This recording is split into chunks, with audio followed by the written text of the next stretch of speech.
अनिल बाबर भाऊ यांच्या वाढदिवस शुभचिंतन आणि शेतकरी मेळाव्यासाठी उपस्थित असलेले मंत्रिमंडळामधले आमचे ज्येष्ठ सहकारी मंत्री माननीय उद्योग मंत्री उदयजी सामंत साहेब, या जिल्ह्याचे पालकमंत्री आमचे दुसरे सहकारी राज्याचे कामगार मंत्री सन्माननीय सुरेशजी खाडे साहेब, जे शुभेच्छा देऊन पुढच्या कार्यक्रमासाठी रवाना झाले ते आमचे दुसरे सहकारी मंत्री शिक्षण मंत्री सन्माननीय दीपकजी केसरकर साहेब, आजचे सत्कार मूर्ती आदरणीय भाऊ, उपस्थित असलेले अध्यक्ष आणि जिल्हा बँकेचे संचालक काळेराव पाटील, या ठिकाणी चंद्रहार पाटील, बंडोपंत काका, उपस्थित आमचे कृषी आघाडीचे अध्यक्ष शिव जाधव, शिक्षक संघाचे संभाजीराव थोरात, या ठिकाणी सर मच्छिंद्र सक्ते सर, प्राध्यापक मच्छिंद्र सक्ते, विनोदजी गुळवणी, कृष्णकांत गायकवाड, नंदकुमार पाटील, शुभराव पाटील, ज्यांनी हा कृषी मेळावा शेतकरी मेळावा आयोजित करण्यासाठी कार्यकर्त्याबरोबर खांद्याला खांद्या लावून काम केलं ते आमचे तरुण सहकारी सुहास बाबर, अमोल बाबर, भाऊंच्या बरोबर तालुका या मतदारसंघामध्ये काम करणारे त्यांचे सगळे सहकारी पदाधिकारी, जमलेल्या माझ्या माता भगिनी, जमलेले सर्व बांधव, इलेक्ट्रॉनिक प्रिंट दोन्ही मीडियाचे सर्व प्रतिनिधी, उपस्थित बंधू आणि भगिनींनो, वेळ बराचसा झालेला आहे, त्यामुळं मी उदय सामंत साहेबांना मागाशी म्हटलं आता आपण मंत्र्यांनीच वेळेचं भान, वेळेची मर्यादा राखली पाहिजे. आज भाऊंचा वाढदिवस आहे आणि त्याला जोडून हा कृषी मेळावा, कृषी प्रदर्शन या ग्रामीण भागामध्ये त्यांच्या सगळ्या कार्यकर्त्यांनी आयोजित केलं. मी माग सुद्धा एकदा आरोग्य शिबिराला आलो होतो याच गावामध्ये, तेव्हा मी सांगितलं होतं की आमचे मार्गदर्शक भावना एवढ्यासाठी मी तरी म्हणतो, कारण माझ्या वडिलांच्या बरोबर राज्य साखर कारखाना संघामध्ये नॅशनल हेवी इंजिनिअरिंगच्या बॉडीवरती माझे वडील जेव्हा चेअरमन होते तेव्हा ते आणि भाऊ दोघे एकत्र त्यांनी काम केलेलं आहे. आणि सहकारात असेल, राजकारणात असेल, जिल्हा परिषद पंचायत समितीमध्ये असेल, एक शिस्तबद्ध लोकसेवक कसा असावा, शिस्तबद्ध लोकप्रतिनिधी कसा असावा, हे आमच्यासारख्या नवख्या लोकांनी शिकायचं असेल तर ते माननीय भाऊंच्या कामाकडे बघून या ठिकाणी शिकलं पाहिजे, ही खऱ्या अर्थाने वस्तुस्थिती आहे. उदय सामंत मगाशी म्हणाले की खरं आहे, पहिल्या दिवशी सुहासरावनी त्याचा उल्लेख केला.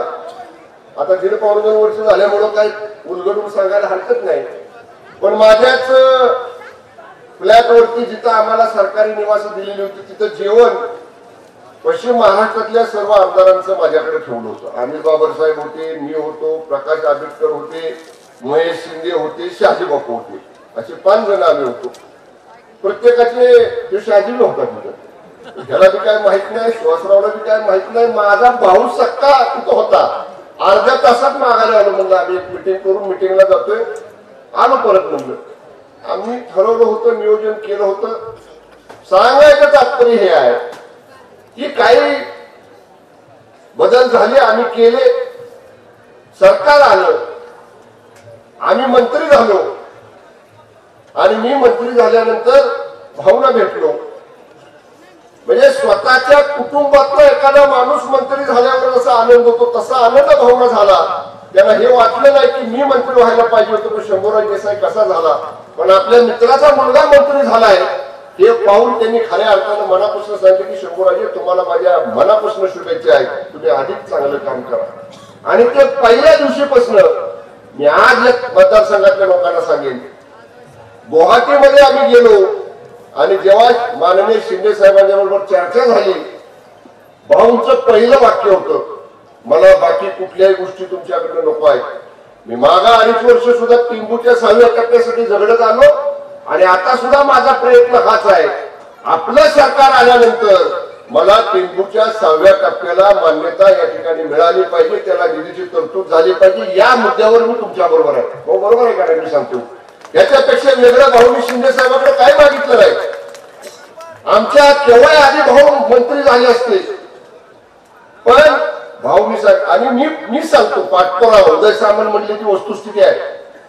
कॅबिनेटचा विषय आणेपर्यंत त्या फाईलचा पाठपुरावा प्रत्येक टेबलवरती आमदार अनिल बाबर साहेबांनी केला. ते आता म्हणले ना मंगळवार बुधवार मी कधी मुंबईत चुकवली नाही. त्याचं कारण मंगळवारी किंवा बुधवारी कॅबिनेटची बैठक असते, सगळे मंत्री सगळे अधिकारी त्या बैठकीमध्ये असतात, आमदार सगळे आपापल्या कामाचा पाठपुरावा मंगळवारी बुधवारी मुंबईमध्ये येऊन करतात. मी बघितलेला आहे.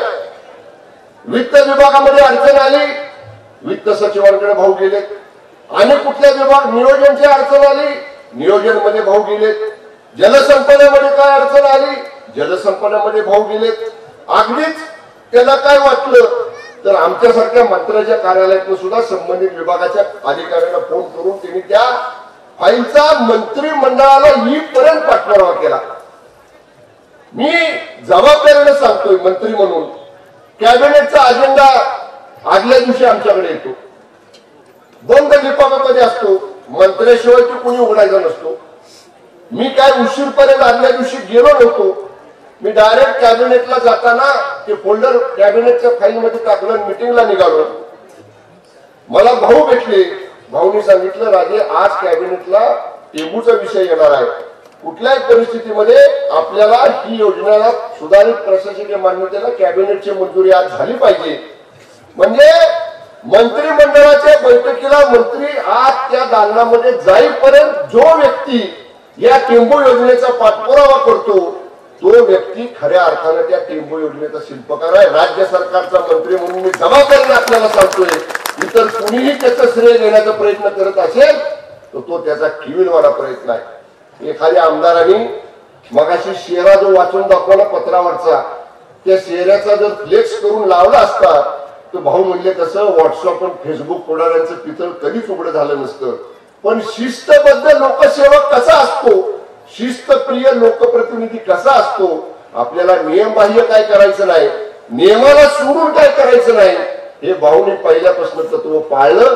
आणि आज खऱ्या अर्थानं त्यांनी मगाशी भाषणामध्ये सांगितलं की मी बांधील आहे तो माझ्या मतदारसंघातल्या लोकांना शेतीसाठी बारमाही पाणी देण्यासाठी, आणि ती बांधिलकी निश्चितपणाने जपण्याचं काम चढत्या काळामध्ये भाऊनी केलं, पडत्या काळामध्ये सुद्धा या ठिकाणी भाऊनी केलं. आणि या गोष्टीचा पुन्हा पुन्हा उल्लेख करून या ठिकाणी ते करणं बरोबर नाही. स्वर्गीय काकींचं निधन झालं आणि थोडंसं खचल्यासारखे भाऊ झाले तर साहजिक आहे. पण पुन्हा एकदा या मतदारसंघाच्या जनतेसाठी मी बांधलेला आहे, माझ्या कुटुंबाचा मी आहेच आहे. पण ज्या जनतेनं 3 पिढ्या केवळ अनिल बाबर या एका व्यक्तीकडे बघून 3 पिढ्या लोक त्यांच्या पाठीमागे राहिले, त्या लोकांना आपल्या हयातीपर्यंत कधी अंतर द्यायचं नाही. या केवळ तळमळीच्या भावनेनं त्यांनी ते सगळं स्वतःचं कौटुंबिक दुःख, स्वतःचं व्यक्तिगत दुःख हे गिळलं आणि पुन्हा जोमानं या तालुक्याच्या विकासासाठी आज ते पुढे आलेले आहेत. एवढं सांगेन, मी जास्त मोठं भाषण करणार नाही. पण ठीक आहे, आता हे सरकार गुवाहाटीसनं आम्ही आल्यावर जसं बनवलं शिवसेना भारतीय जनता पक्षाचं, तेच असं पुढे गेलं असतं. आणखीन एक तिसरा पक्ष मध्ये आला म्हणून थोडस आता सत्तेमध्ये काही लोकांना त्याच्यामधला वाटा द्यावा लागला. पण ते जर झालं नसतं, म्हणजे पहिल्यासारखे 2च पक्ष असते तर खाडेभाऊंना एक चांगला सहकारी जिल्ह्यामध्ये जोडीला काम करायला नक्कीच मिळाला असता, लाल दिव्यातनं फिरणारा. पण ठीक आहे, अजून सुद्धा वेळ गेलेली नाही. मी एवढंच आपल्याला सांगेन, माननीय शिंदे साहेबांचं लक्ष म्हणता येणार नाही, शिंदे साहेबांच्या मनामध्ये नितांत आदर अनिल बाबर भाऊंच्या बाबतीत आहे. हे सांगण्यासाठी या ठिकाणी मी निश्चितपणे मी जबाबदारीने सांगतो. कुठलंही काम असू द्या, मध्यंतरी एका कामासाठी कुठल्या तरी अनिल बाबर साहेबांचा माननीय मुख्यमंत्री महोदयाला फोन झाला, भाऊने सीएम साहेबांना ते काम सांगितलं, असंच विकासाचंच काम होतं कुठलं, आणि लगेच मला सीएम साहेबांचा फोन आला. म्हणजे शंभूराज बाबर साहेबांच्या कामामध्ये काहीतरी अडचण आहे वाटतं, मी सूचना दिल्यात, पण तुम्ही स्वतः त्याचा फॉलोअप करा. कुठल्याही परिस्थितीमध्ये बाबासाहेब आणि बाबासाहेब याशिवाय कधी हाक माननीय मुख्यमंत्री शिंदे साहेब कधी अनिल बाबासाहेबांना कधी मागत नाही. बाबासाहेब या अशीच हाक माननीय सीएम साहेब सतत त्यांना या ठिकाणी मारतात. त्यांच्या मनात नितांत आदर आहे. मंत्री असो नसो, मंत्री एखाद्या वेळी बाजूला थांबल, पण भावना बघितलं की बाबासाहेब का आले. एक सारखं सारखं मुख्यमंत्र्याकडे जाणारे अनिल बाबासाहेब नाही, आणि मग केव्हा तरी दिसले तरी सुद्धा साहेब विचारणारे बाबासाहेब का आले, त्यांचं काय काम आहे. म्हणजे एवढं प्रेम हे माननीय मुख्यमंत्र्यांचा, एवढा आदर मुख्यमंत्र्यांना अनिल बाबासाहेबांच्या बाबतीत आहे. मगाशी भाऊनी सांगितलं की आम्हाला महाविकास आघाडी होती तरी महाविकास आघाडी मधल्याच काही लोकांचा त्रास व्हायचा, आणि आता टांगापलटी करून महायुती झाली तरी महायुतीमध्येच काही लोकांचा आम्हाला त्रास होतोय. दोन प्रकारचा भाऊ त्रास तो असू शकेल हे मी जे ओळखलंय. नवीन नवीन जे आपल्या महायुतीमध्ये आलेले आहेत ते नवीन आलेल्या लोकांचा त्रास तुम्ही म्हणताय तो कदाचित आता नवीन आल्यामुळं त्याला थोडस ते अति उत्साहाच्या भरामध्ये काही गोष्टी करत असतील. पण मी सुद्धा भाऊ आपल्याला सांगतो, जी समन्वय समिती आहे शिवसेना, भारतीय जनता पक्ष, राष्ट्रवादी काँग्रेस हे सरकार चालवताना शिवसेनेचे 2 मंत्री, राष्ट्रवादी काँग्रेस पक्षाचे 2 मंत्री आणि भारतीय जनता पक्षाचे 2 मंत्री, 6 मंत्र्यांची शिंदे साहेबांनी, फडणवीस साहेबांनी, माननीय अजितदादांनी 6 मंत्र्यांची समन्वय समिती केलेली आहे. जरूर मी या समन्वय समितीमध्ये आमचं ठरलेलं आहे आपल्या 3 पक्षाच्या आमदारांच्या मतदारसंघात राहिलेल्या 2 पक्षाच्या लोकांनी पूर्ण ताकदीने त्या आमदारांना मदत करायची. म्हणजे उदाहरणार्थ अनिल बाबासाहेब युतीचे आमदार आहेत तर भारतीय जनता पक्षानं आणि राष्ट्रवादी काँग्रेस पक्षानं अजितदादांबरोबर आलेल्या पूर्ण ताकदीने अनिल बाबासाहेबांना मदत करायची. हे धोरण, हे सूत्र हे माननीय मुख्यमंत्र्यांच्या समोर ठरलेलं आहे. उपमुख्यमंत्री फडणवीस साहेबांच्या समोर ठरलेलं आहे. दुसरे उपमुख्यमंत्री नव्यानं आलेले अजितदादांच्या समोर सुद्धा ठरलेलं आहे. मग या 3 नेत्यांच्या समोर ठरलं असताना विटा खानापूर मतदारसंघामध्ये त्याला बगल देण्याचं काम, त्याच्या उलटी कृती करण्याचं काम आणि विद्यमान आमदार मान्य अनिल बाबासाहेबांना नाहक त्रास देण्याचं काम कुठल्याही पक्षातले जर कोणी पदाधिकारी करत असतील तर जरूर येणाऱ्या समन्वय समितीच्या बैठकीमध्ये याच्यावर आम्ही चर्चा करू.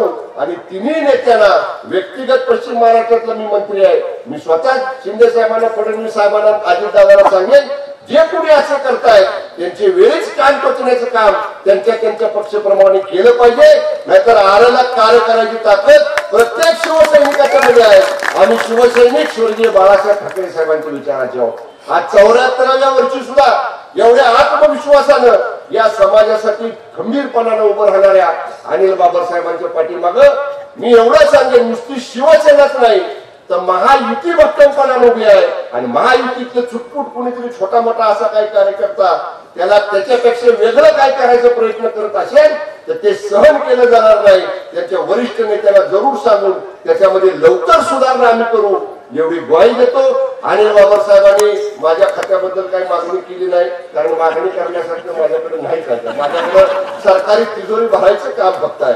त्यामुळे तरी सुद्धा एक सहकारी म्हणून, त्यांचा एक मित्राचा मुलगा म्हणून केव्हाही राज्य सरकारमधल्या कुठल्याही विभागाशी संबंधित कसलंही काम अधिकारवाणीनं माननीय भाऊनी जरूर मला सांगावं. जेवढं माझ्या हातात आहे तेवढं निश्चितपणे करण्याचा प्रयत्न या मतदारसंघासाठी मी करेन. आणि एवढंच सांगेन की एक मित्राचा मुलगा म्हणून भाऊंच्या बरोबर खांद्याला खांदा लावून त्यांच्या कसल्याही प्रसंगामध्ये हात मारल्यानंतर पहिल्यांदा धावून येणारा कोण असेल तर तो हा शंभूराज देसाई असेल हे विश्वासाने या ठिकाणी सांगतो. आदरणीय भावना दीर्घायुष्य लाभो, उत्तम आरोग्य लाभो आणि याही पुढं 31 सालचा तुम्ही भाऊ उल्लेख केला, पण याही पुढं तुम्ही जोपर्यंत या ठिकाणी या जनतेच्या मध्ये आहात तोपर्यंत या मतदारसंघाचा आमदार म्हणून अनिल बाबासाहेबच कायम राहावेत अशा शुभेच्छा या ठिकाणी देतो. धन्यवाद. जय हिंद, जय महाराष्ट्र.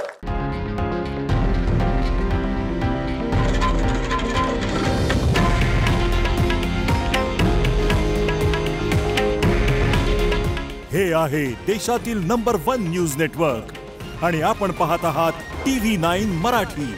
काळजी तुमची, हित महाराष्ट्राचं.